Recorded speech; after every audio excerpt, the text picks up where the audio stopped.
Assalamualaikum warahmatullahi wabarakatuh.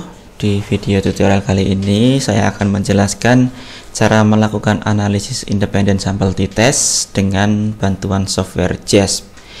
Oke, ini adalah kasus yang akan kita analisis. Saya punya variabel dependent motivasi dan variabel independennya jenis kelamin, dan hipotesis saya adalah ada perbedaan motivasi antara laki-laki dan perempuan. Nah, karena variabel dependennya ini adalah data interval, saya menggunakan analisis independent sample t-test. Oke, kita akan lakukan analisis di JASP. Oke, saya close dulu ini. Di sini saya sudah punya datanya. Data ini bisa kalian download, di linknya ada di deskripsi ya, di deskripsi. Kalau mau penjelasan lebih lengkap bisa dibuka di website semestapsikometrika.com. Ini data motivasi, ini adalah skor dari skor total skala motivasi, kemudian gendernya ada laki-laki dan perempuan. Kalau di JASP ini tidak perlu dikode 1012 dengan angka gitu ya, cukup ditulis seperti ini. Tapi menulisnya harus konsisten, tidak boleh huruf besar huruf kecil, harus konsisten semuanya, dan tidak boleh salah ketik, karena kalau ada salah ketik nanti akan membuat kelompok sendiri. Oke, kita langsung saja analisis independent sample t-test. Caranya klik di sini t-test, kemudian independent sample t-test.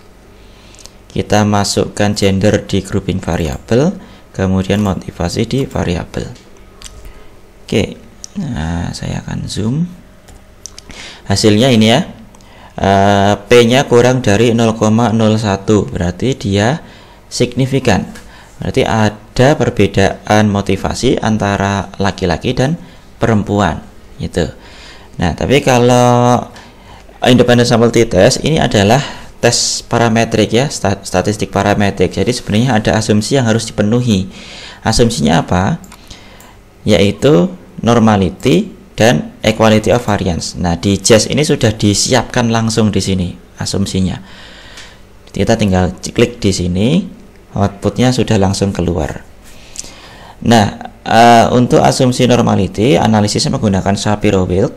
Jadi dianalisis per kelompok, apakah tiap kelompok laki-laki dan perempuan ini datanya normal atau tidak.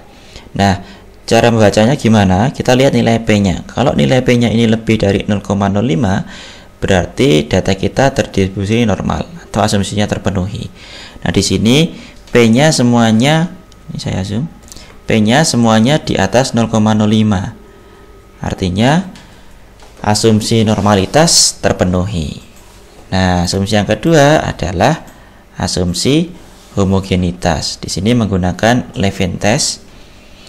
Nah, cara bacanya sama. Kalau dia P-nya lebih dari 0,05, berarti data kita homogen atau equality of variance-nya terpenuhi. Nah, karena dua asumsi sudah terpenuhi, maka kita sudah sah membaca hasil outputnya tadi, yaitu ada perbedaan yang signifikan antara motivasi laki-laki dan motivasi perempuan. Nah, untuk melihat efek size-nya kita bisa klik di sini. Nanti akan ditampilkan Cohen's d. Nah, ini yang tidak bisa ditampilkan secara otomatis dengan SPSS. Jadi ini menunjukkan besar kecilnya perbedaan. Kalau mau tahu deskriptifnya bisa klik di sini.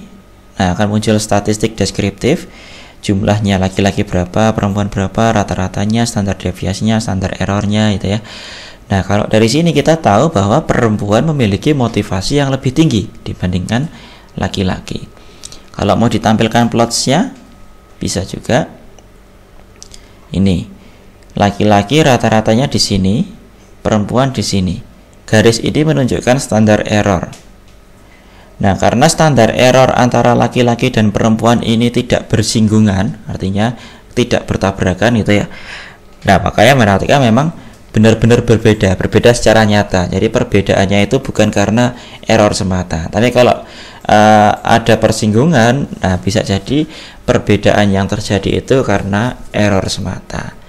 Nah, itu tadi analisis menggunakan independent sample t-test. Jadi dari sini kita tahu bahwa ada perbedaan motivasi yang signifikan antara laki-laki dan perempuan dalam kurung P kurang dari 0,001. Kemudian perempuan memiliki motivasi yang lebih tinggi dibanding laki-laki dengan min sekian gitu. Nah, itu rangkumannya. Nah, in case nih kalau misalkan ternyata asumsinya tidak terpenuhi, mungkin karena datanya terlalu sedikit, misalnya kurang dari 30 misalkan. Nah, kita bisa pakai yang non parametrik.